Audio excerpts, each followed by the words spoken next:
Everyone. இன்றைக்கி நம்ம வந்து கண்டிஷ்னல் லவ்னா என்ன, அன்கண்டிஷ்னல் லவ்னா என்ன, அண்ட் ஒரு பியூட்டிஃபுல் லவ் ஸ்டோரி. இது வரைக்கும் நீங்கள் யாருமே கேட்டிருக்க மாட்டீங்க. Even people who there in Islam never heard about the story. Maybe கொஞ்சம் பேர், ஒரு 20% பேர் வேணால் கேட்டிருப்பீங்க. மற்றவங்களுக்குலாம் இந்த ஸ்டோரி பற்றி பெருசாக ஒன்றும் தெரிஞ்சிருக்காது. So I am going to tell you a beautiful story. அந்த எபிசோட்ஸை பார்க்கலாம். அந்த ஸ்டோரியிலேருந்து நம்ம என்ன டிரைவ் பண்ணுறோம், என்ன லெசன்ஸ் நம்மளுக்கு கிடச்சிருக்கு, லவ்னா என்ன அப்படிங்கிறத அந்த ஸ்டோரி மூலமாக கண்டிப்பாக கற்றுப்பீங்க. ஸோ கீப் வாட்சிங். இதெல்லாம் சொல்கிறியே நீ யார் அப்படின்னு தானே கேட்குறீங்க. நான் இது வரைக்கும் நேம் சொல்ல. I am doctor Isath, postpartum wellness expert, physical therapist and self-love coach. What if most of what we call love is actually a contract? So ஏற்கனவே சொன்ன மாதிரி போன எபிசோடில் நான் சொல்லியிருந்தேன், சீக் பண்ணுறது, லவ்வை சீக் பண்ண முடியாது, எங்கேயாவது கிடைக்குமான்னு தேட முடியாது. நீங்கள் லவ்வாக மாறுறது அதுதான் உண்மையான லவ். அப்போ நான் லவ் பண்ண எதுக்கு இருக்கவங்க என்னை லவ் பண்ணும்ல அப்படின்னு கேட்குறீங்களா, என்னை கேட்டாங்க. ஸோ நீங்கள் லவ்வாக மாறுறீங்க அப்படின்னா எப்போவுமே உண்மைக்கு முன்னாடி போய் நிற்காது, போய் பயந்து ஓடி போயிடும். எப்போல்லாம் நீங்கள் உண்மையாக பேசுகிறீங்களோ அப்போ பொய்யா இருக்கவங்களுக்கு அந்த இடத்துல நிற்கவே முடியாது. They cannot withstand truth. So நீங்கள் உண்மையாக இருக்கும்போது போய் உங்களை கிட்டே நெருங்க முடியாது. So you will not reach to that people. The questions where we are afraid to ask. இந்த மூணே கொஸ்டினை உங்களை நீங்கள் கேட்டிங்கன்னா, இப்போ நீங்கள் இருக்கிற ரிலேஷன்ஷிப்பாக இருக்கட்டும், நீங்கள் லவ்னு நினைக்கிற விஷயமா இருக்கட்டும், உண்மையாக பொய்யான்னு தெரிஞ்சிடும். ஸோ இப்போ what if I stop meeting their expectation. Suppose அவங்க எக்ஸ்பெக்ட் பண்ணுற எல்லாத்தையும் நான் செய்யலை, இன்றைக்கி நான் நிறுத்திட்டேன் அப்படின்னா உங்கள் ரிலேஷன்ஷிப் நிலைக்குமா? ரெண்டாவது, நீங்கள் கம்ப்ளீட்டாக சேஞ்ச் ஆகிட்டீங்க அப்படின்னா உங்கள் ரிலேஷன்ஷிப் சஸ்டெயின் ஆகுமா? Third, what if I can no longer give them what they want. அவங்க என்ன விரும்புகிறாங்களோ, என்ன வேணும்னு கேட்குறாங்களோ, அது மணியாக இருக்கலாம், அது வந்து சர்வீஸாக இருக்கலாம், நீங்கள் டெய்லி பண்ணுற சர்வீஸாக இருக்கலாம், எதை வேணால் இருக்கலாம். ஸோ அதை ஸ்டாப் பண்ணிட்டீங்கன்னா ஸ்டில் த லவ் எக்ஸிஸ்ட். இந்த 3 கொஸ்டினை கேட்டிங்கன்னா உங்களுக்கு உடனே தெரிஞ்சிடும் அது லவ்வா, கண்டிஷ்னல் லவ்வா, அன்கண்டிஷ்னல் லவ்வான்னு. ஆனால் இந்த கேள்வியை கேட்குறதுக்கே நீங்கள் பயப்படுவீங்க. இதை கேட்குறதுக்கு பதில் இதை ஸ்கிப் பண்ணிவிட்டு ஓடி போயிடுவீங்க, அதுவும் எனக்கு தெரியும். If you really want to grow, உங்களே அமைதியாக உட்காந்து கேட்டு பாருங்கள். சில நேரத்தில் ட்ரூத் கஷ்டமாக தான் இருக்கும். நான் ஏற்கனவே சொன்ன மாதிரி acceptance gives you freedom. So இதிலே உட்காந்து அந்த ரேட் ரேஸ் மாதிரி ஒரே இதில் சுற்றிட்டே இருக்காமல் இதை விட்டு வெளியில் வரணும் அப்படின்னு நினச்சிங்கன்னா இந்த 3 கொஸ்டினுக்கு நீங்கள் உண்மையாக உட்காந்து யோசித்து பதில் சொல்லியே ஆகும். Because much of what we call love is often tied to conditions. So condition, இப்படி இருந்தால் தான் நான் உன்னை பார்த்துக்குவேன், இப்படி இருந்தால் தான் நான் எல்லாமே செய்வேன் அப்படின்னு சொல்கிற லவ்வில் தான் நம்ம 99% பீப்புள் இருக்கோம். ஸோ அதெல்லாம் விட்டு வெளியில் வந்தால் தானே க்ரோத்னா என்னன்னு தெரியும், சோல்னா என்னன்னு தெரியும், வாழ்க்கைனா என்னன்னு தெரியும், வாழ்கிறதுனா என்னன்னு தெரியும். ஸோ உங்களே நீங்கள் கேளுங்க. கண்டிஷ்னல் லவ் என்ன சொல்லும்? நீ என்ன, நான் உன்னை லவ் பண்ணுறேன் ஆனால் இதெல்லாம் எனக்கு பண்ணுறியா? த 5 சைலண்ட் கண்டிஷன்ஸ் என்ன சொல்லுவாங்க? If you behave the way I want, நீ இதை தான் பண்ணணும், இங்கே தான் போகணும், இங்கே தான் வரணும், இதை தான் சாப்பிட்ணும், இப்படி தான் தூங்கணும், இப்படி தான் நிற்கணும், இதை தான் யோசிக்கணும், இப்படிலாம் சொன்னால் அது conditional love. If you agree with me, என்ன சொன்னாலும் வாயை திறக்கக்கூடாது, அக்ரி பண்ணிகிட்டே இருக்கணும். எஸ் எஸ், உங்கள் வாயிலேருந்து வர வார்த்தை எஸ்ஸாக மட்டும்தான் இருக்கணும். You stay the same. நான் ரிலேஷன்ஷிப் ஆரம்பிக்கும் போது நீங்கள் எப்படி இருந்தீங்களோ அதை விட குறைச்சிக்கோங்க, ஆனால் அது தாண்டி எதுவும் பண்ணிடாதீங்க. You make me happy. 24 மணி நேரம் என்ன ஹாப்பியாக நீ வச்சுருக்கியா அப்படின்னு செக் பண்ணிகிட்டே இருக்குது. மற்றவங்கள நம்ம ஹாப்பியாக வச்சுருக்கோமா அப்படிங்கிறது மட்டுமே செக் பண்ணுறது. You fulfil my expectation. என்னோடய எக்ஸ்பெக்டேஷன் எல்லாத்தையும் ஃபுல்ஃபில் பண்ணுற ஒருத்தராக இருக்கணும் அப்படின்லாம் நினச்சா அது கண்டிஷ்னல் லவ். இது எப்படி லவ்னு நம்ம ஏற்றுக்கிட்டோன்னே எனக்கு தெரியல. நானும் தான். This doesn't mean people are bad. So இப்படிலாம் கேட்டால் அவங்க தப்பானவங்கன்னு அர்த்தம் இல்லை. It simply reveals how the condition mind often operates. So இது கம்ப்ளீட்டாக என்னது, கண்டிஷன் மைண்டுங்கிறதே என்னது, ஈகோ தான். ஈகோ எப்படி நம்மளை மாற்றி வச்சுருக்கு அப்படிங்கிறத புரிஞ்சுக்க வேண்டிய சுச்சுவேஷனில் இருக்கும். It shows up quietly. A parent who celebrates top grades. So அப்போ எதுலலாம் ஷோ ஆகுது? அப்பா அம்மாவோட பாசம். நம்ம அது தெய்வீகமாக சொன்னாலும் நம்மளுக்கு தெரியுது தானே அது கண்டிஷனல் லவ்னு. Partner who withdraws affection the moment expectation are unmet. So பார்ட்னரோட எக்ஸ்பெக்டேஷனை மீட் பண்ணலன்னா உடனே அப்செட் ஆகிறது, கோவப்படுறது, சண்டை போடுறது. அதுக்கப்புறம் அந்த விஷயத்தை செய்யாமல் இருந்தால் மட்டும்தான் திரும்ப லவ் பண்ணுறது. ஃப்ரெண்ட்ஸ்கிட்ட எப்போவுமே எங்கே கூப்பிட்டாலும் போகிறது, என்ன சொன்னாலும் ஆமாம் சொல்கிறது, சொன்னால் மட்டும்தான் ஃப்ரெண்ட்ஸாக இருப்பாங்க. இது எல்லாமே conditional love.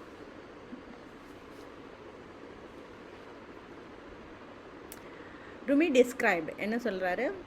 Love is not a bargain, love is not a transaction and not a prison. முக்கால்வாசி பேர் ப்ரிசனில் தானே இருக்கோம் இல்லை? A love that sees past personality into the essence of another person. இது என்ன கிடைக்கும் அப்படின்னு நினச்சிட்டாலே அது லவ் இல்லை. But can I see you as you are? நீ யாரோ அதை பார்க்கறதுக்கு, அது என்னவோ அதை பார்க்கறதுக்கு நான் ரெடியாக இருக்கேனா? அதுதான் நீனு ஒத்துக்க நான் அக்செப்ட் பண்ணிக்க ரெடியாக இருக்கேனா? நீங்கள் எப்படி இருக்கீங்களோ அப்படியே ஏற்றுக்க நான் ரெடியாக இருக்கேனா? அதுதான் லவ். இப்போ மாடர்ன் டேஸில் ஜே வந்து எல்லாருக்கும் தெரியும். ஜே வந்து என்ன சொல்கிறாங்கன்னா, attachment says I need you to be who I want you to be. நீ யாராக இருக்கணுமோ, நான் என்ன நினைக்கிறேனோ அப்படி தான் நீ இருக்கணும் அப்படிங்கிறது அட்டாச்மெண்ட். லவ் என்ன பண்ணும்? I want what is best for you. இப்போ நம்ம குழந்தைங்களுக்கு ஏதாவது பண்ணும்போது எது பெஸ்ட்டாக இருக்கும்னு யோசிச்சு பண்ணுறோம்ல. சில நேரத்தில் குழந்தைங்கக்கிட்டேயும் என்ன பண்ணுறோன்னா, நம்மளோட அன்ஃபுல்ஃபில்டு டிசையர்ஸ். உங்களுக்கு சப்போஸ் கிரிக்கெட் விளையாட பிடிக்கும், உங்களுக்கு சப்போஸ் ஆண்டர்ப்ரனர் ஆகிறது பிடிக்கும், உங்களுக்கு சப்போஸ் கேனடாவில் போய் படிக்கிறது பிடிக்கும். ஆனால் அதெல்லாம் அப்போ நீங்கள் குழந்தையா இருக்கப்போ செய்ய முடியலன்னு சொல்லி உங்கள் குழந்தைங்கள அதையே செய்ய சொல்கிறதும் கண்டிஷனல் லவ் தான். அது ஆசையை உங்கள் குழந்தைங்க மூலமாக ஃபீல் பண்ணிக்கணும்னு நினைக்கிறீங்க. அப்போ அந்த குழந்தைங்களுக்குன்னு, அந்த குழந்தைங்களும் ஒரு தனியான சோல். அவங்க வந்தது வேறு எந்த ஒரு பர்பஸ்க்காக. உங்களோட பர்பஸை செய்யறதுக்கு வந்த குழந்தைங்களா இருந்தால் அதை விரும்புவாங்க. உங்களோட பர்பஸை செய்ய வரலை அப்படின்னா they don't like what you say. அதுலேருந்து நீங்கள் தெரிஞ்சுக்கலாம். ஸோ அப்போது என்ன பண்ணணும்? What is best for you நினைக்கிறது தான் love, even as you grow. Conditional லவ்வை நீங்கள் யார்கிட்ட பார்க்க முடியும்னா, நம்ம அப்பா அம்மா கிட்ட பார்க்க முடியாது. ஒரு வேளை நான் பார்த்த ஒரு பர்சனாக இருந்தால் ஐ எம் ஹாப்பி. ஆனால் நம்ம குழந்தைங்கக்கிட்ட, அந்த குழந்தை எந்த குழந்தையாக இருந்தாலும், நம்மளால் எந்த குழந்தையாக இருந்தாலும் அவங்க நமக்கு வேலை வைக்கிறது அன்கண்டிஷ்னல் லவ். சப்போஸ் அம்மா வந்து ஓரமாக உட்காந்து அழுதுட்டுருக்காங்கன்னு வச்சுக்கோங்களேன். இந்த குழந்தை என்ன பண்ணுன்னா, உடனே போய் அம்மா உனக்கு என்ன பிரச்சனை, நான் சால்வ் பண்ணுறேன் அப்படின்னு சொல்லாது. பக்கத்தில் போய் அமைதியாக அம்மா எதுக்கு அழுகுறாங்கன்னு தெரியாது, அதுக்கு முதல்ல புரியவும் செய்யாது. ஆனால் பக்கத்தில் போய் ஜஸ்ட்டு அம்மா அழுகுறாங்கன்னு அழுவும், அப்புறம் கட்டி பிடிச்சிட்டு அப்படியே அமைதியாக அம்மா கூடயே படுத்துருக்கும். அப்போ நமக்கு என்ன தோணும்? நம்மளை லவ் பண்ணுற ஒருத்தர் பக்கத்தில் இருக்கும்போது நான் ஏன் எதுக்காகவும் அழுதுட்ருக்கேன்னு தோணும். ஸோ அந்த குழந்தை அந்த இடத்துல ஃபிக்ஸ் பண்ணலை, அட்வைஸ் பண்ணலை, மோட்டிவேட் பண்ணலை, just giving space for the mother to cry. அதே மாதிரி நீங்கள் குழந்தைய திட்டிருப்பீங்க, அடித்து கூட இருப்பீங்க. அதுவே 10 நிமிஷம் கழித்து கூப்பிட்டிங்கன்னா உங்கள் கூட வந்துடும். அம்மா கூப்பிட்டாங்கன்னு போயிடும். உங்கள் கூட உங்களை வந்து அப்பப்போ கட்டி பிடிச்சி முதல் கொடுப்பாங்க. நீங்கள் அழகாக இருக்கீங்களா, நல்லா ட்ரெஸ் பண்ணியிருக்கீங்களா, டர்ட்டியாக இருக்கீங்களா, க்ளீனாக இருக்கீங்களா, எதுவுமே அவங்களுக்கு கண்ணுக்கு தெரியாது. Just they see you as a mother. டிவியில் ஒரு ரீல் வந்து வைரல் ஆச்சு, அவங்களோட நேம் மறந்துட்டேன். அவங்க சொல்லுவாங்க, மாதிரி என் பிள்ளைக்கு நான் தான் எலிசபெத் மகாராணி அப்படின்னு. அவனுக்கு நான் குண்டாக இருந்தாலும் ஒல்லியாக இருந்தாலும் அவனுக்கு நான் அழகுதான்னு. அந்த மாதிரி தான் குழந்தைங்க வந்து உங்களை ஒரு சோலாக பார்ப்பாங்களே தவிர, நீங்கள் அழகாக இருக்கீங்களா, கருப்பாக இருக்கீங்களா, வெள்ளையாக இருக்கீங்களா, நீங்கள் எப்படி இருக்கீங்க அதெல்லாம் அவங்களுக்கு தேவையில்லை. நீங்கள் கோவமாக இருக்கீங்களா, நீங்கள் சிரிச்சிட்டா சிரிச்சிருவாங்க, முட்டை கொடுத்தா வாங்கிட்டு போயிடுவாங்க. அவன் கத்துனீங்கன்னா அமைதியாக இருந்துருவாங்க. அதுக்கப்புறம் எல்லாம் முடிஞ்சதுக்கப்புறம் திருப்பி கூப்பிட்டிங்கன்னா வந்துடுவாங்க. So that is unconditional love. அதேமாரி நம்ம பெட்ஸ், இப்போ ரீசெண்டாக ஒரு கேட்டை நாங்கள் அடாப்ட் பண்ணோம். அப்போது அந்த கேட்டை வாங்குறதுக்காக ஒரு இடத்துக்கு போயிருந்தோம். அவங்க வீட்டுக்கு போனப்போ நிறைய கேட்ஸ் இருந்துச்சு. அதில் அப்பா கேட் வந்து சோஃபாவில் உட்காந்துது, அம்மா கேட் வெளியில் இருந்துச்சு. நான் கேட்டேன், அவங்க அவங்க நாங்கள் உள்ளே போனோன்னே அவங்க சொன்னாங்க, இதான் அப்பா இதான் அம்மா அப்படின்னு சொல்லி காமிச்சாங்க. அப்பா பர்ஷியன், அம்மா இந்தியன் அப்படின்னு சொன்னாங்க. அதுக்கப்புறம் அவங்க கொஞ்சம் கேட் எடுத்து நாங்கள் எடுத்துகிட்டு சரி நாங்கள் கிளம்புறோம் அப்படின்னு சொல்லிட்டு, கேட்டோட அப்பா கிட்ட சொல்லணுமா அப்படின்னு நான் கேட்டேன். இல்லை நாங்கள் சொல்லிக்கிறோம் அப்படின்னு சொன்னாங்க. சரின்னு சொல்லிவிட்டு நாங்கள் கிளம்பி வந்துட்டோம். ஆக்சுவலாக நான் வெளியில் வந்ததுக்கப்புறம் தான் யோசிக்கிறேன், நான் ஏன் கேட்டோட அப்பா கிட்ட சொல்லணுமான்னு கேட்டேன் அப்படின்னு. ஸோ அந்த இடத்துல வந்து நான் இன்னசென்ட்டாக தான் சொன்னேன். அவங்கள வந்து டீஸ் பண்ணணுன்னு வேறு எந்த நோக்கத்தோடையும் சொல்லலை. வெளியில் வந்ததுக்கப்புறம் தான் எனக்கு தோணுச்சு, they are giving respect to the animal to the extent like human. அதை பார்த்தோன்னே எனக்கும் எப்படி இருக்குது, நானும் வந்து அதே லெவலுக்கான ரெஸ்பெக்டை நான் கொடுக்குறேன். இல்லை, அது ஒரு அன்கண்டிஷ்னல் லவ், எதையுமே எதிர்பார்க்காத லவ். அது வந்து நான் இது வரைக்கும் நான் ஃபீல் பண்ணதில்லை. ஏன்னா நான் என் பெட்ஸ் எல்லாம் வளர்க்கணுன்னு ஆசைப்பட்டது கிடையாது. இதுதான் ஃபஸ்ட்டு டைம் நான் பெட்ஸ் வளர்க்குறதே. ஸோ அதை பார்க்கும்போது தான் தெரிஞ்சிச்சு, பெட்ஸ் நம்மக்கிட்ட காமிக்கிறதும் அன்கண்டிஷ்னல் லவ் தான். ஸோ நம்ம பெட்ஸ் என்ன பண்ணுது, டாகாக இருந்தால் doesn't care how much money you have, உங்கள்கிட்ட காசு இருக்கா பணம் இருக்கா அதெல்லாம் அதுக்கு தெரியாது. கேட்டாக இருந்தால் doesn't care whether your day was successful or disappointing, அதுக்கு அதெல்லாம் தெரியாது. நீங்கள் வீட்டுக்குள்ளே வந்தீங்கன்னா உடனே ஓடி வந்து உங்களை கூப்பிடும், பார்க்கும். நீங்கள் ஃப்ரஸ்ட்ரேட்டடாக இருந்தாலும் சரி, ஹார்ட் ப்ரோக்கனாக இருந்தாலும் சரி, நீங்கள் எப்போவும் எப்படி உங்களை வீட்டுக்குள்ளே நீங்கள் வரும்போதோ இல்லை உங்கள் வீட்லேயே இருக்கும்போதோ எப்போவும் தினமும் ஒரே மாதிரி இருக்கும் பார்த்தீங்கன்னா. அதெல்லாம் வந்து unconditional love. We learn conditions. நம்ம எப்படி இந்த லவ்வை வந்து கரெக்ட் பண்ணோம் அப்படின்னா, எப்போவுமே கம்பேர் பண்ணுறது, எக்ஸ்பெக்ட் பண்ணுறது, கண்ட்ரோல் பண்ணுறது, ஸ்கோர்ஸ் வச்சுக்கிறது, இதெல்லாம் வச்சு நம்ம லவ்வை வந்து கண்டிஷனல் ஆக்கி கண்டிஷனையும் அதை கரெக்ட் பண்ண ஆரம்பிச்சிட்டோம். இப்போது என்ன பண்ணாலும் what I am going to get in return, இதுதான் லவ்வை கரெக்ட் பண்ணுற ரொம்ப பெரிய விஷயம். So but children pets reminders something we once knew naturally. Love is not always something to be earned. லவ்ங்கிறது ஏர்ன் பண்ணுற விஷயம் கிடையாது. Sometimes it's simply something to be expressed. So லவ்ங்கிறது something to be expressed. So லவ்ங்கிறது express பண்ண வேண்டிய விஷயம், earn பண்ண வேண்டிய விஷயம் இல்லை. ஸோ அது அன்கண்டிஷ்னல் லவ்னு சொல்லிட்டேன். உடனே நீங்கள்லாம் என்ன பண்ணுவீங்கன்னா, டாக்ஸிக் பீப்புளுக்கு தான் இதெல்லாம் போய் உடனே செய்வீங்க. ஆக்சுவலி வெளியில் வர்றது உங்களுக்கு கம்ஃபர்டபுளாக இருக்காது. அதை விட அதுக்கு பேர் அன்கண்டிஷ்னல் லவ்னு கொடுத்துட்டு நீங்கள் அவங்க கூட இருக்கிறது வந்து உங்களுக்கு எப்படி இருக்கும்னா பீஸ்ஃபுல்லாக இருக்கும். ஏன்னா அந்த அன்கம்ஃபர்ட்டை இந்த நேம் மாற்றிடுதில்ல. Unconditional love is not unconditional tolerance. It doesn't mean staying in abuse, allowing disrespect, having no boundaries. இது இஷ்டம் இல்லாமல் இருக்கிறது அன்கண்டிஷ்னல் லவ் கிடையாது. ஸோ அப்போ a mother can unconditionally love her children and still say no. Person can deeply love someone and still walk away from harmful relationship.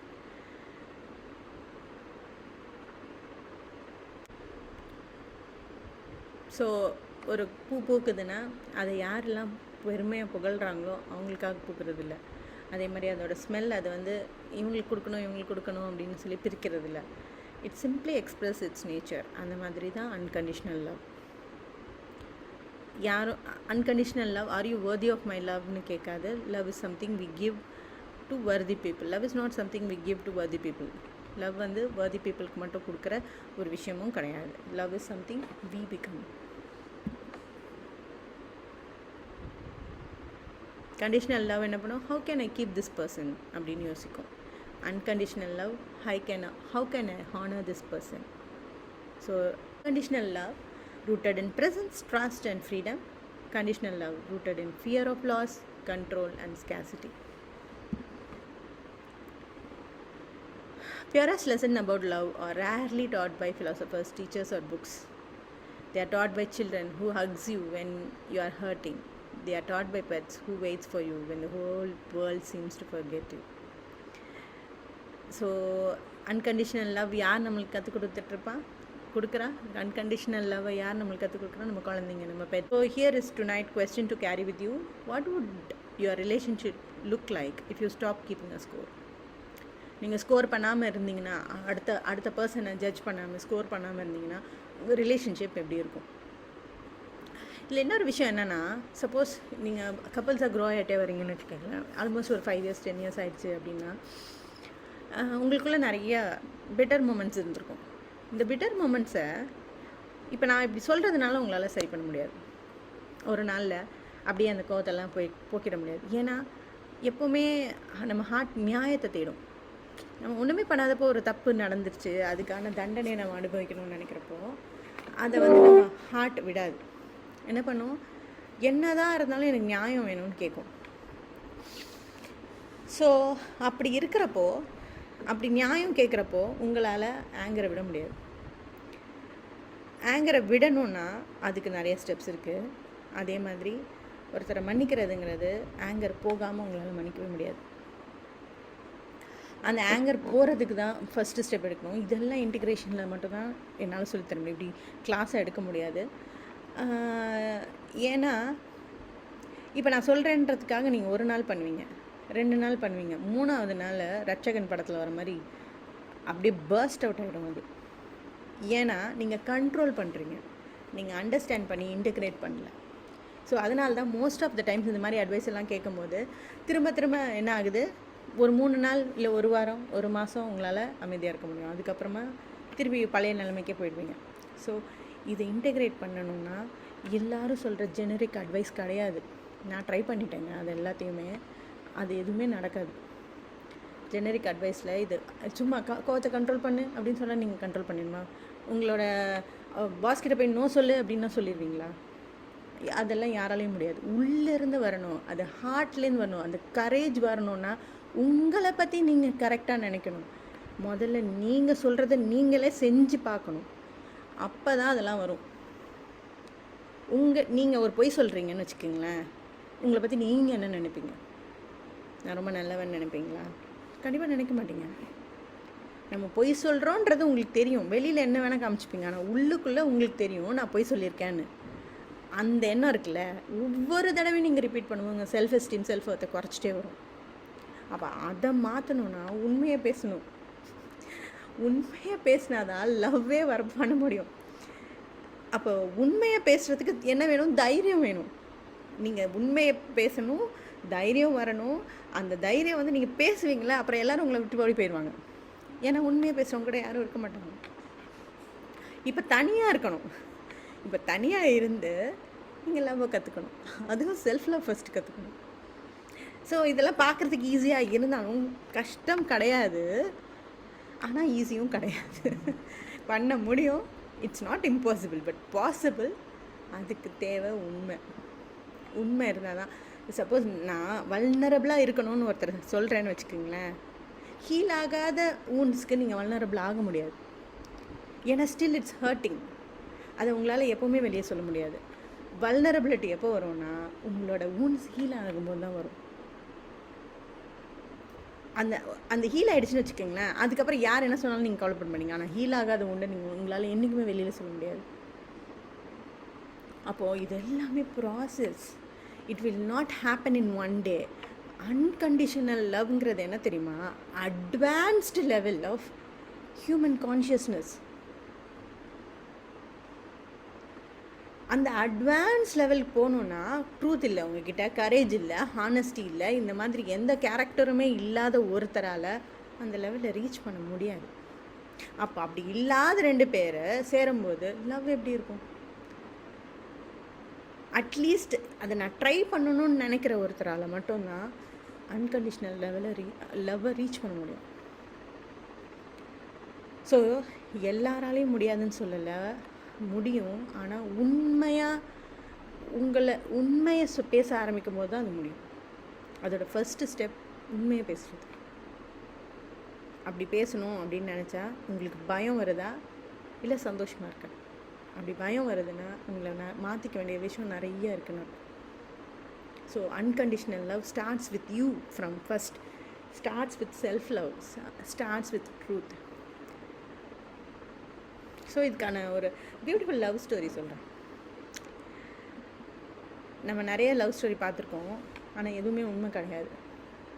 நம்மளுக்கு நல்ல love stories எல்லாம் மறைச்சிட்டாங்க வேறு, ஹிஸ்ட்ரியிலலாம் எல்லாத்தையும் டெலீட் பண்ணிட்டாங்க. இப்போ கூட பார்க்குறேன், மகாத்மா காந்தி பற்றி நிறையா நெகட்டிவாக வீடியோஸ் போடுறாங்க. நான் கேட்குறேன், மகாத்மா காந்தி ஏன் மனுஷனாக இருக்கக்கூடாது? அவரோட ஒன் சைட் ஆஃப் த இதில் அவர் எவ்வளோ நல்லது செஞ்சுருந்தாலும் அவரோட இன்னொரு சைடு டார்க் சைடு இருக்க தான் செய்யும். அப்படிங்கிறத ஏற்றுக்கவே நம்மளுக்கு இன்னும் கற்றுக்கலைன்னா, அவருக்கு நல்லதும் இருக்கும் கெட்டதும் இருக்கும் அப்படின்றத நம்ம கற்றுக்கவே இல்லைன்னா, மனுஷங்களை எல்லாருமே தெய்வமாக பார்க்குறோம், நல்லது செய்கிற எல்லாருமே தெய்வமாக பார்க்குறோம் அப்படின்னா, நம்ம இன்னும் மனுஷன்னா என்னன்னே புரிஞ்சுக்கலன்னு அர்த்தம். மனுஷங்க எப்படி இருப்பாங்கன்னே நம்மளுக்கு தெரியல. எல்லாருமே தெய்வமாக இருக்கணும்னா மனுஷன் உருவத்துக்கு நம்ம வரமாட்டோம். மனுஷனாக வந்தது எதுக்காகனா, விஜய் சேதுபதி ஒரு ஸ்டேஜ் ப்ரோக்ராமில் சொன்னார், ஐ வாண்ட் டு எல்லாத்தையும் நான் எக்ஸ்பீரியன்ஸ் பண்ணணும் அப்படின்னு. என்னென்னா கவலை, கஷ்டம், க்ரீஃப், ஆன்சைட்டி, இதையும் நான் எக்ஸ்பீரியன்ஸ் பண்ணணும். ஹாப்பினஸ், ஜாய், பீஸ், இதையும் நான் எக்ஸ்பீரியன்ஸ் பண்ணணும். அதுதான் வாழ்க்கைன்னு. ஸோ அதுதான் வாழ்க்கை. உண்மையை சொல்லணும்னா நம்ம ஹியூமனாக இருந்தால் எல்லா எக்ஸ்பீரியன்ஸுமே நம்மளுக்கு இருக்கும். ஸோ நல்லவங்க தப்பு செய்ய மாட்டாங்க, வெள்ளையாக இருக்கவன் பொய் சொல்ல மாட்டான் அப்படிங்கிறது உண்மை கிடையாது. அதை ஃபஸ்ட்டு மாற்றிக்கோங்க. ஓகே, ஸோ நான் அந்த பியூட்டிஃபுல் லவ் ஸ்டோரி சொல்கிறேன். மெக்காவில் 2 பேர் இருந்தாங்க. அந்த 2 பேரும் வந்து ஒரு சக்ஸஸ்ஃபுல் பிஸ்னஸ் உமன் இருந்தாங்க. அவங்களுக்கு வந்து ஷீ இஸ் விடோடு, 2 times widowed. அவங்களுக்கு 3 குழந்தைங்க இருந்தாங்க. அப்போது ஷீ இஸ் வெரி சக்ஸஸ்ஃபுல். அவங்கள வந்து நிறைய மென் அவங்கள மேரேஜ் பண்ணிக்கணும்னு சொல்லி ட்ரை பண்ணாங்க. But she is not interested. அவங்க ஒரு பிஸ்னஸ் ரன் பண்ணிகிட்டு இருந்த பிஸ்னஸ் எங்கேன்னா, மெக்காலேருந்து சிரியா, ஏமனுக்கு அப்போல்லாம் கெராவனில் போவாங்க, கேமலில் திங்ஸ் எல்லாம் என்னெல்லாம் மெக்காவில் அவைலபிளோ அந்த திங்ஸ் எல்லாம் கொண்டு போய் சிரியாவில் விற்பாங்க. இல்லை சிரியாலேருந்து வாங்கிட்டு வந்து மெக்காவில் விற்பாங்க. மெக்காவில் மோஸ்ட்லி எதுவும் பெருசாக அவைலபிள் இருந்திருக்காது, ஏன்னா டெசர்ட்டுங்கிறதுனால சிரியாலேருந்து கொண்டு வந்து இங்கே விற்பாங்க. இந்த பிஸ்னஸை சக்ஸஸ்ஃபுல்லாக பண்ணிகிட்டு இருந்த எப்போது 1450 வருஷத்துக்கு முன்னாடி ஒரு woman. She is an entrepreneur. அப்படி ஒரு ஆண்டர்ப்ரெனர் உமன் மெக்காவில் வாழ்ந்துட்டு இருந்தாங்க. அப்போது இது ஒரிஜினல் ஸ்டோரி. அவங்கள எல்லாரும் என்ன சொல்லுவாங்கன்னா, பியூர் ஒன்னு கூப்பிடுவாங்க. அவங்கள இந்த பிஸ்னஸ்க்காக மட்டும் அவங்க வந்து ஒரு ஃபேமஸ் உமனாக ஆகலை. She was earning lasting respect, her honesty, generosity and Nobel character. இது எல்லாரும் அங்கே இருக்கவங்க எல்லாரும் ரொம்ப மரியாதை கொடுத்து அவங்கள பியூர் ஒன்னு தான் கூப்பிடுவாங்க. பியூர் ஒன்னு தாஹிரா, அல் தாஹிரான்னு அரபிக்கில் அல் தாஹிரா அப்படின்னா பியூர் ஒன்னு அர்த்தம். அவங்களோட நேமே அதுதான், அப்படி தான் கூப்பிடுவாங்க. அதே இடத்துல இன்னொரு மேன் வாழ்ந்துட்டு இருந்தார், இன்னொருத்தர். அவர் பேர் அல்லமீன். அவர் வந்து அவருக்கு பெருசாக வெல்த்துன்னு ஒன்றும் கிடையாது. அதே மாதிரி வேர்ல்டில் ஒரு பெரிய ஆளா அப்படின்னு கேட்டிங்கனாலும் இல்லை.